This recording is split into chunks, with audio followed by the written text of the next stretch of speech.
I think a few years ago you were like quite intense on like A/B testing your opt-in pop-ups. Okay, so current learnings there. If you're using any WordPress plugin to power your pop-ups, you are suffering from significant losses in site speed, page size, and as such, poor, performing more poorly in the rankings. For example, if you're using Thrive Leads right now, that is so heavy. It's unbelievably heavy.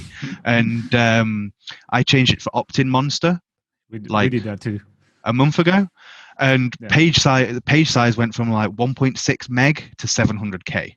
It's not just that, but like the computing that it needs to do for like the Yeah, A/B testing and everything. It's like it's a lot actually for your servers. yeah, If you're like on a cheap hosting, it's bad, you know. yeah, and you know it like logs all of the leads and the data. The table just for that was like 2 gig.